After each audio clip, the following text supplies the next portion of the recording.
बेदबी के विरोध च ਅੰਮ੍ਰਿਤਸਰ च अकाली दल ने किया पंथक इकट्ठ। प्रकाश सिंह बादल बोले केंद्र ते सूबा सरकारां नूं नहीं है बेदबी का दुख, सानूं खुद करनी पवेगी धर्म की राखी।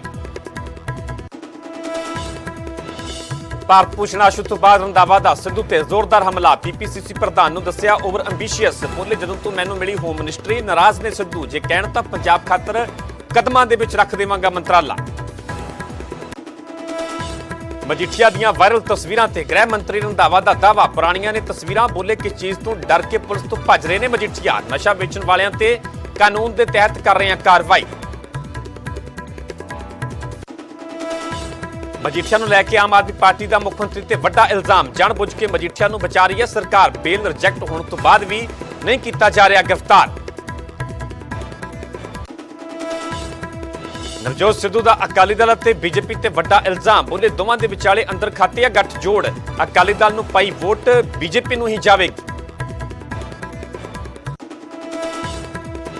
बीजेपी सिद्धू के इल्जामां ते बीजेपी का कुछ भी बोलण तो इनकार। गजेंद्र शेखावत बोले नॉन सीरीयस शख्स के बयानां ते नहीं करांगा टिप्पणी। सिद्धू ने कहा सी भ्रिष्टाचारी कांग्रेसियां नूं धमका के शामिल करवा रहे हैं भाजपाई।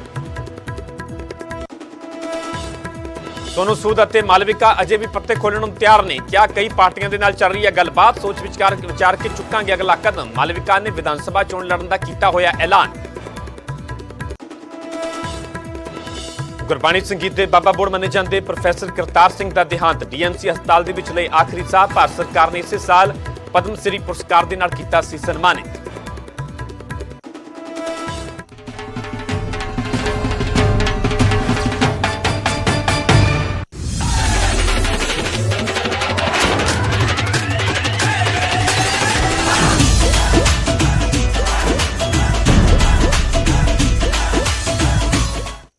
सत श्री अकाल, तुसीं वेख रहे हो न्यूज़ 18 पंजाब हरियाणा हिमाचल। मैं परमिंदर सिंह तेजा, सारे दर्शकों का बुलेटिन स्वागत है। सब तो पहला गल होगी पंजाब कांग्रेस की, जिसका कलेश खत्म होने का नाम नहीं लै रहा।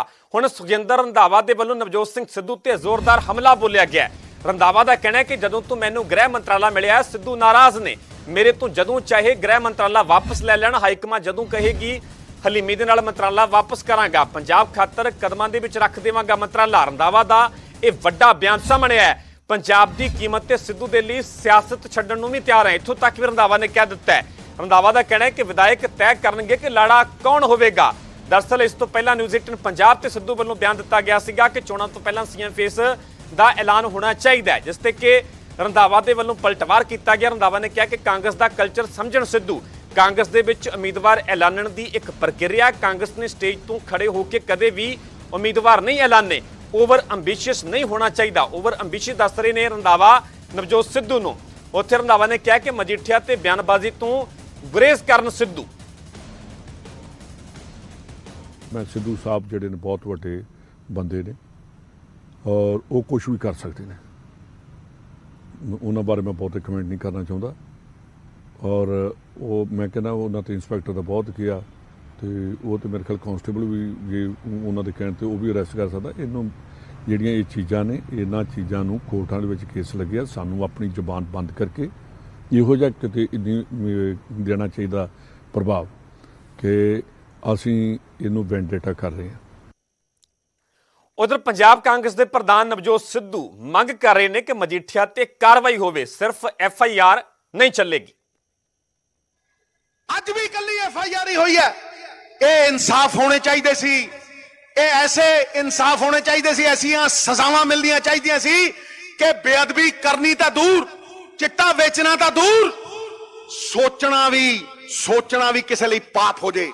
ਜਦੋਂ ਡਰਾਉਣੇ ਟੰਗੀ ਦੇ ਆ ਖੇਤਾਂ ਦੇ ਵਿੱਚ ਤੇ ਕੋਈ ਕਾਂ ਆਉਂਦਾ, ਦੱਸੋ ਕੋਈ ਕਾਂ ਆਉਂਦਾ ਜਦੋਂ ਡਰਾਉਣਾ ਟੰਗਿਆ ਹੁੰਦਾ, ਤੇ ਕਿਉਂ ਨਹੀਂ ਡਰਾਉਣੇ ਟੰਗੇ? ਇਹ ਰਲ ਮਿਲ ਕੇ ਖੇਡਦੇ ਰਹੇ। मैं सिद्धू साहब जिहड़े ने बहुत वड्डे बंदे ने और वो कुछ भी कर सकते हैं। उन्होंने बारे मैं बहुत कमेंट नहीं करना चाहता। और वो मैं कहना उन्होंने तो इंस्पैक्टर का बहुत किया, तो वो तो मेरे ख्याल कांस्टेबल भी जे उन्होंने कहने तो वो भी अरेस्ट कर सकता। इनू ਜਿਹੜੀਆਂ ਇਹ ਚੀਜ਼ਾਂ ਨੇ, ਇਹਨਾਂ ਚੀਜ਼ਾਂ ਨੂੰ ਕੋਰਟਾਂ ਦੇ ਵਿੱਚ ਕੇਸ ਲੱਗਿਆ। ਸਾਨੂੰ ਆਪਣੀ ਜ਼ੁਬਾਨ ਬੰਦ ਕਰਕੇ ਇਹੋ ਜਿਹਾ ਕਿਤੇ ਦੇਣਾ ਚਾਹੀਦਾ ਪ੍ਰਭਾਵ ਕਿ ਅਸੀਂ ਇਹਨੂੰ ਵੈਂਡੇਟਾ ਕਰ ਰਹੇ ਹਾਂ। ਹੁਣ ਗੱਲ ਕਰਾਂਗੇ ਮਜੀਠੀਆ ਦੀਆਂ ਤਸਵੀਰਾਂ ਦੀ, ਜਿਸ ਨੂੰ ਲੈ ਕੇ ਗ੍ਰਹਿ ਮੰਤਰੀ ਰੰਧਾਵਾ ਦੇ ਵੱਲੋਂ ਦਾਅਵਾ ਕੀਤਾ ਗਿਆ ਕਿ ਮਜੀਠੀਆ ਦੀਆਂ ਤਸਵੀਰਾਂ ਪੁਰਾਣੀਆਂ ਨੇ, ਨਸ਼ਾ ਵੇਚਣ ਵਾਲਿਆਂ ਤੇ ਕਾਰਵਾਈ ਬਦਲਾਖੋਰੀ ਨਹੀਂ ਹੈ। ਉੱਥੇ ਰੰਧਾਵਾ ਦਾ ਕਹਿਣਾ ਹੈ ਕਿ ਮਜੀਠੀਆ ਨੂੰ ਬਚਾ ਰਹੇ ਸਨ ਕੈਪਟਨ ਅਮਰਿੰਦਰ, ਮਜੀਠੀਆ ਦੀਆਂ ਫਾਈਲਾਂ ਦਬਾ ਕੇ ਬੈਠੇ ਸਨ ਕੈਪਟਨ ਤੇ ਵੀ ਵੱਡਾ ਹਮਲਾ ਰੰਧਾਵਾ ਦੇ ਵੱਲੋਂ ਬੋਲਿਆ ਗਿਆ। ਉਹਨਾਂ ਨੇ ਕਿਹਾ ਮਜੀਠੀਆ ਨੂੰ ਲੈ ਕੇ ਰੰਧਾਵਾ ਦੇ ਵੱਲੋਂ ਦਾਅਵਾ ਕੀਤਾ ਗਿਆ ਕਿ ਗ੍ਰਿਫਤਾਰੀ ਲਈ ਲਗਾਤਾਰ ਛਾਪੇਮਾਰੀ ਕੀਤੀ ਜਾ ਰਹੀ ਹੈ। ਮਜੀਠੀਆ ਕਿਸ ਚੀਜ਼ ਤੋਂ ਡਰ ਰਹੇ ਨੇ? ਉਹਨਾਂ ਨੇ ਸਿੱਧੇ ਤੌਰ ਤੇ ਇਹ ਵੀ ਸਵਾਲ ਕੀਤਾ ਹੈ। ਮਜੀਠੀਆ ਪੁਲਿਸ ਤੋਂ ਭੱਜ ਰਹੇ ਨੇ। ਯੂਥ ਅਕਾਲੀ ਦਲ ਦੇ ਫੇਸਬੁੱਕ ਪੇਜ ਤੇ ਮਜੀਠੀਆ ਦੀਆਂ ਤਸਵੀਰਾਂ ਅਪਲੋਡ ਹੋਈਆਂ ਨੇ ਦਰਅਸਲ, ਤੇ ਇਸ ਨੂੰ ਲੈ ਕੇ ਗ੍ਰਹਿ ਮੰਤਰੀ ਇਹ ਤਸਵੀਰਾਂ ਪੁਰਾਣੀਆਂ ਦੱਸ ਰਹੇ ਨੇ। ਦਰਬਾਰ ਸਾਹਿਬ ਜਾਣਾ, ਚੋਰ ਉਚੱਕੇ ਵੀ ਜਾਂਦੇ ਨੇ, ਨਸ਼ੇੜੀ ਵੀ ਜਾਂਦੇ ਨੇ, ਤੇ ਉੱਥੇ ਭੁੱਲਾਂ ਬਖਸ਼ਾਉਣ ਵਾਲੇ ਵੀ ਜਾਂਦੇ ਨੇ। ਉੱਥੇ ਇਹ ਵੀ ਅਰਦਾਸ ਕਰੀ ਤੇ ਮੈਂ ਪਾਪੀ ਤੂੰ ਬਖਸ਼ਣਹਾਰ। ਉੱਥੇ ਦੇ ਆਪਾਂ ਉੱਥੇ ਨਤਮਸਤਕ ਹੋਣ ਤੋਂ ਕਿਸੇ ਨੂੰ ਰੋਕਿਆ ਨਹੀਂ ਜਾ ਸਕਦਾ। ਸਭ ਸਾਂਝੀ ਵਾਲਤਾ ਦਾ ਉੱਥੇ ਉਪਦੇਸ਼। ਪਰ ਜਿਹੜੀਆਂ ਫੋਟੋਗ੍ਰਾਫਸ ਨੇ ਉਹਦੇ 'ਚ ਜੇ ਮਜੀਠੀਆ ਸਾਹਿਬ ਗਏ ਨੇ ਤੇ ਫਿਰ ਦਰਬਾਰ ਸਾਹਿਬ ਦੇ ਅੰਦਰ ਜਾ ਕੇ ਸੱਚਖੰਡ 'ਚ ਕਿਉਂ ਨਹੀਂ ਮੱਥਾ ਟੇਕ ਕੇ ਆਏ? ਉੱਥੇ ਅਕਾਲ ਤਖਤ ਸਾਹਿਬ ਦੇ ਅੰਦਰ ਕਿਉਂ ਨਹੀਂ ਜਾ ਕੇ ਮੱਥਾ ਟੇਕ ਕੇ ਆਏ? ਜਿਹੜੀਆਂ ਫੋਟੋਆਂ ਨੇ ਮੇਰੇ ਖਿਆਲ ਪੁਰਾਣੀਆਂ ਨੇ ਜਾਂ ਕਿਤੇ ਇੱਦਾਂ ਦੀਆਂ ਨੇ। ਠੀਕ ਆ, ਅੱਗੇ ਦੂਸਰੀ ਚੀਜ਼ ਜਿਹੜੀ ਹੈ ਕਿ ਜਿਹੜੇ ਉਹ ਕਹਿੰਦੇ ਨੇ ਕਿ ਫਰਾਰ ਨਹੀਂ ਗਏ, ਤੇ ਦਰਬਾਰ ਸਾਹਿਬ ਦੇ ਅੰਦਰ ਪੁਲਿਸ ਕਦੀ ਵੀ ਐਂਟਰ ਨਹੀਂ ਕਰੇਗੀ। ਔਰ ਨਾ ਹੀ ਜਿੰਨੀ ਚਿਰ SGPC ਨਹੀਂ ਕਹਿੰਦੀ ਕਿ ਤੁਸੀਂ ਅੰਦਰ ਆ ਕੇ ਕੋਈ ਸਰਚ, ਜੇ SGPC ਕਹੇਗੀ ਸਰਚ ਫਿਰ ਵੀ ਬੜਾ ਸੋਚ ਸਮਝ ਕੇ ਕਰਾਂਗੇ। ਜੇ ਦਿਨ ਦਿਹਾੜੇ ਵੀ ਅੰਦਰ ਹੋਣਗੇ ਤਾਂ ਵੀ ਨਹੀਂ ਜਾਓਗੇ? ਬਿਲਕੁਲ ਨਹੀਂ। ਵੇਖੋ, ਇਹ ਗਲਤ ਗੱਲ ਹੈ ਕਿ ਪਵਿੱਤਰਤਾ ਦਰਬਾਰ ਸਾਹਿਬ ਦੀ ਕਦੀ ਇਹੋ ਜਿਹੀ ਨਹੀਂ ਹੋਣ ਦਿੱਤੀ ਜਾਏਗੀ। ਸੋ ਮਜੀਠੀਆ ਨੂੰ ਲੈ ਕੇ ਸੂਬੇ ਦੀ ਸਿਆਸਤ ਲਗਾਤਾਰ ਪੱਕੀ ਹੋਈ ਹੈ। ਵਿਰੋਧੀਆਂ ਨੇ ਵੀ ਪੰਜਾਬ ਸਰਕਾਰ ਤੇ ਮਜੀਠੀਆ ਨੂੰ ਬਚਾਉਣ ਦਾ ਇਲਜ਼ਾਮ ਲਗਾ ਦਿੱਤਾ ਹੈ। ਹੁਣ कांग्रेस पार्टी, आम आदमी पार्टी ने पहले दिन एक्सपोज करके आपको यह बताया था कि सुखबीर सिंह बादल और चरणजीत सिंह चन्नी के बीच में एक सीक्रेट डील हुई है। इन दोनों का आपस में रिश्ता बहुत पुराना है। सिटी सेंटर घोटाले जो लुधियाने में हुआ था, उस समय चन्नी साहब का भाई उस स्कैम में एक अक्यूज्ड था। उसे छुड़ाने के लिए चन्नी साहब ने बादलों की मदद ली थी, और आज बादलों ने चन्नी साहब की मदद ली और एक सीक्रेट डील के तहत इन लोगों ने फिक्स्ड मैच किया और एक इलेक्शन स्टंट वाली FIR दर्ज कराई। लेकिन आज तक बिक्रम सिंह मजीठिया की गिरफ्तारी चन्नी सरकार ने नहीं करी। आज उस FIR को दर्ज हुए करीब करीब 2 हफ्ते हो गए, लेकिन बीते 2 हफ्तों में अक्यूज्ड को चन्नी सरकार ने गिरफ्तार नहीं किया। यह भारत के इतिहास में पहली बार हो रहा है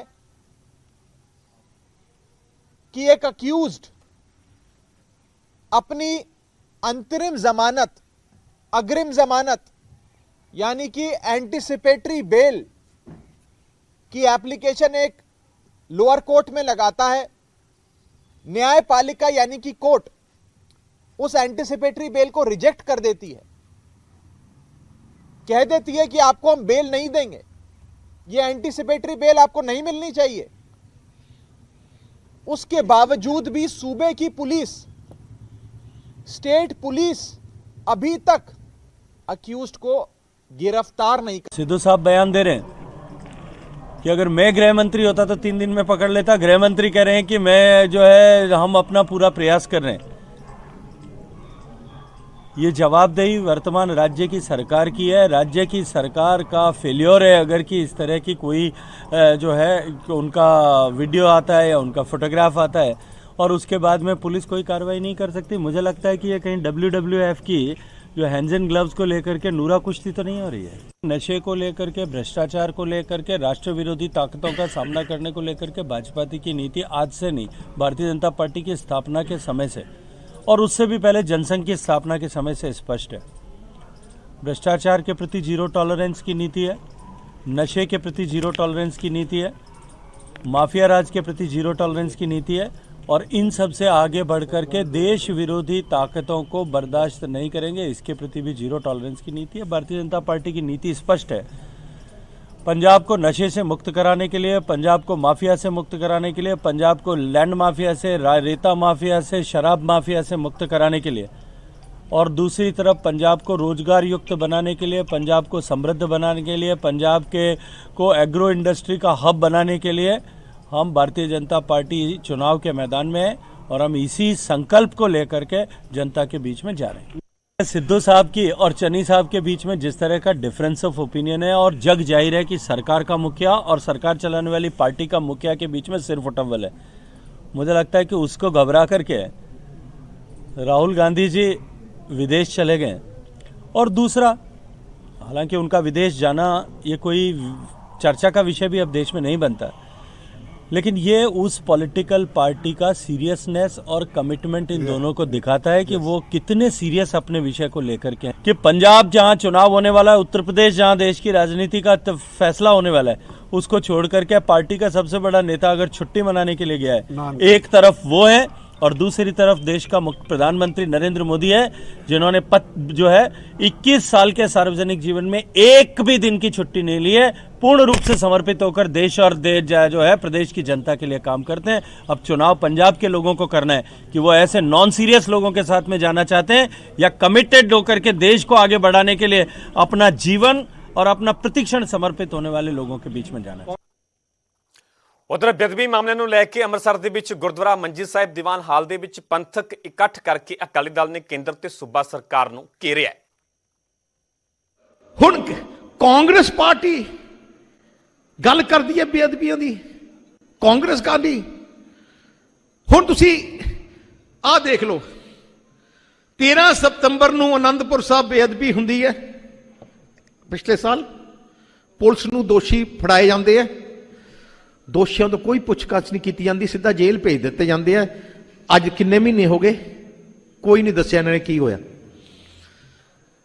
15 ਦਸੰਬਰ ਨੂੰ ਦਰਬਾਰ ਸਾਹਿਬ ਦੇ ਅੰਦਰ ਗੁਟਕਾ ਸਾਹਿਬ ਨੂੰ ਸਰੋਵਰ ਚ ਫੜ ਕੇ ਸਿੱਟਿਆ ਜਾਂਦਾ ਹੈ। ਐਸਜੀਪੀਸੀ ਉਹ ਮੁਲਜ਼ਮ ਫੜਦੀ ਹੈ ਤੇ ਐਸਜੀਪੀਸੀ ਪੁਲਿਸ ਨੂੰ ਟੈਲੀਫੋਨ ਕਰਦੀ ਹੈ, ਕਮਿਸ਼ਨਰ ਨੂੰ। ਪ੍ਰਧਾਨ ਸਾਹਿਬ ਬੈਠੇ ਆ, ਮੈਨੂੰ ਦੱਸ ਰਹੇ ਸੀ ਪੁਲਿਸ ਲੈਣ ਨਹੀਂ ਆਉਂਦੀ ਉਹ ਦੋਸ਼ੀ ਨੂੰ, ਟੈਲੀਫੋਨ ਕਰ ਕਰਕੇ ਥੱਕ ਗਿਆ, ਲੈਣ ਨਹੀਂ ਆਈ। ਫਿਰ ਐਸਜੀਪੀਸੀ ਦੇ ਮੁਲਾਜ਼ਮਾਂ ਨੇ ਫੜ ਕੇ ਉਹਨੂੰ ਆਪ ਥਾਣੇ ਛੱਡਣ ਗਏ, ਉਹਨੂੰ ਥਾਣੇ ਭੇਜਿਆ, ਉਹਨੂੰ ਛੱਡ ਕੇ ਆਏ। ਅਗਲੇ ਦਿਨ ਹੀ ਉਹਨੂੰ ਜੇਲ੍ਹ 'ਚ ਭੇਜਤਾ, ਪੁੱਛਿਆ ਹੀ ਨਹੀਂ। ਮਤਲਬ ਕੀ ਹੈ? ਉਹਦੇ ਬਾਅਦ ਦਰਬਾਰ ਸਾਹਿਬ ਦੇ ਅੰਦਰ ਐਜੀ ਹਰਕਤ ਹੁੰਦੀ ਹੈ, ਕੋਈ ਕੌਮ ਦਾ ਬੰਦਾ ਬਰਦਾਸ਼ਤ ਨਹੀਂ ਕਰ ਸਕਦਾ। ਜਦੋਂ ਉਹਦੀ ਬਾਡੀ ਨੂੰ ਦਿੱਤਾ ਜਾਂਦਾ ਸਰਕਾਰ ਨੂੰ, ਸਰਕਾਰ ਦਾ ਮਤਲਬ ਹੈ ਇਨਵੈਸਟੀਗੇਸ਼ਨ ਕਰਨ, ਮਤਲਬ ਉਹਦਾ ਡੀਐਨਏ ਟੈਸਟ ਕਰਨ, ਡੀਐਨਏ ਲੈ ਕੇ ਮੈਚ ਕਰਨ, ਕਿੱਥੋਂ ਆਇਆ ਕਿੱਥੋਂ ਆਏ। ਅੱਜ ਕੱਲ ਆਧਾਰ ਕਾਰਡ ਦੇ ਰਾਹੀਂ ਤੁਹਾਨੂੰ ਡੀਐਨਏ ਰਾਹੀਂ ਤੁਸੀਂ ਹਰ ਬੰਦੇ ਦਾ ਪਤਾ ਕਰਾ ਸਕਦੇ ਹੋ, ਪਰ ਨਹੀਂ, ਉਹਨਾਂ ਨੇ ਕੀਤਾ 2 ਦਿਨਾਂ ਦੇ ਅੰਦਰ ਸੰਸਕਾਰ ਕਰਤਾ। ਤੇ ਬਿਆਨ ਕੀ ਆਇਆ ਕਮਿਸ਼ਨਰ ਦਾ? ਬਿਆਨ ਕੀ ਆਇਆ ਕਮਿਸ਼ਨਰ ਦਾ ਕਿ ਅਸੀਂ ਇਸ਼ਤਿਹਾਰ 'ਚ ਕੱਢਿਆ ਸੀ। ਕਿਤੇ ਇਸ਼ਤਿਹਾਰ 'ਚ ਪੜਿਆ? ਜੇ ਇਸ਼ਤਿਹਾਰ 'ਚ ਕੱਢਿਆ ਸੀ ਤਾਂ ਘੱਟ ਤੋਂ ਘੱਟ 15 ਦਿਨ ਦਾ ਨੋਟਿਸ ਤਾਂ ਦਿਓ ਕਿ 15 ਦਿਨਾਂ ਦੇ ਅੰਦਰ ਅੰਦਰ ਸਾਨੂੰ ਦੱਸੋ ਉਹ ਕੌਣ ਹੈ। 4 ਦਿਨਾਂ ਦੇ ਅੰਦਰ ਕਹਿੰਦੇ ਇਸ਼ਤਿਹਾਰ ਵੀ ਕੱਢਤਾ ਤੇ ਉਹਦਾ ਸੰਸਕਾਰ ਵੀ ਕਰਤਾ ਕਿ ਸਾਰਾ ਸਬੂਤ ਬੰਦ। ਰਣਜੀਤ ਸਿੰਘ ਕਮਿਸ਼ਨ ਵੀ ਕੁਛ ਨਹੀਂ, ਇੱਕ ਲਫ਼ਜ਼ ਨਹੀਂ ਲਿਖ ਸਕਿਆ, ਉਹਦੀ ਹਿੰਮਤ ਨਹੀਂ ਪਈ। ਅੱਜ ਤੱਕ ਕੱਲੀ ਸਿਆਸਤ ਤੇ ਪ੍ਰਮਾਤਮਾ ਦੇ ਚਰਨਾਂ 'ਚ ਸਾਰੇ ਪੰਥ ਨੇ ਇਕੱਠੇ ਹੋ ਕੇ ਅਰਦਾਸ ਕੀਤੀ ਸੀ, ਮੈਂ ਵੀ ਕੀਤੀ, ਸਾਰੇ ਪੰਥ ਨੇ, ਕਿ ਜਿਹੜੇ ਲੋਕ ਬੇਅਦਬੀਆਂ ਦੇ ਮਾਮਲੇ 'ਚ ਸਿਆਸਤ ਕਰਨਗੇ ਉਹਨਾਂ ਦਾ ਕੱਖ ਨਾ ਰਹੇ। ਤੇ ਪ੍ਰਮਾਤਮਾ, ਮੈਂ ਇੰਨਾ ਦੱਸ ਦਿੰਦਾ, ਉਹਨਾਂ ਸਾਰਿਆਂ ਦਾ ਕੱਖ ਨਹੀਂ ਰਹਿਣਾ। अकाल सब से ते आनंदपुर साहब से बेअदबी हुई है, ਉਹਦੇ ਤੇ ਰੋਸ ਦੁੱਖ ਦਾ ਪ੍ਰਗਟਾਵਾ ਕਰਨ ਵਾਸਤੇ ਆਪਾਂ ਇਕੱਠੇ ਹੋਏ ਹਾਂ ਤੇ ਨਾਲ ਹਿੰਦੁਸਤਾਨ ਦੀ ਤੇ ਸੂਬੇ ਦੀ ਸਰਕਾਰ ਨੂੰ ਇਹ ਕਹਿਣ ਵਾਸਤੇ ਇਕੱਠੇ ਹੋਏ ਆ ਕਿਉਂਕਿ ਸੁੱਤੇ ਪਏ ਆ ਉਹਨਾਂ ਨੂੰ ਇਹਨਾਂ ਘਟਨਾਵਾਂ ਦਾ ਨਾ ਦੁੱਖ ਹੈ ਨਾ ਅਫਸੋਸ ਹੈ। ਭੰਗੜੇ ਪਾਉਂਦੇ ਫਿਰਦੇ ਐ। ਇਸ ਲਈ ਵੀਰੋ, ਆਪਾਂ ਨੂੰ ਸਾਰਿਆਂ ਨੂੰ ਤਕੜੇ ਹੋ ਕੇ ਆਪਣੀ ਧਰਮ ਦੀ ਰਾਖੀ ਆਪ ਕਰਨੀ ਪਊਗੀ। ਹੁਣ ਮੇਰੀ ਤੁਹਾਡੇ ਕੋਲੇ ਬੇਨਤੀ ਹੈ ਕਿ ਆ ਪਾਰਟੀਆਂ ਜਿਹੜੀਆਂ ਹਨ ਉਹਨਾਂ ਦਾ ਨਿਸ਼ਾਨਾ ਕੀ ਹੈ, ਅਸਲੀ ਨਿਸ਼ਾਨਾ ਕੀ ਹੈ, ਉਸ ਨਿਸ਼ਾਨੇ ਵੱਲ ਤੁਰੇ ਹਨ ਕਿ ਗੱਲ ਹੀ ਮੁਕਾ ਦਈਏ, ਗੁਰਦੁਆਰਾ ਸਾਹਿਬਾਨ ਤੇ ਕਬਜ਼ਾ ਕਰ ਲਈਏ।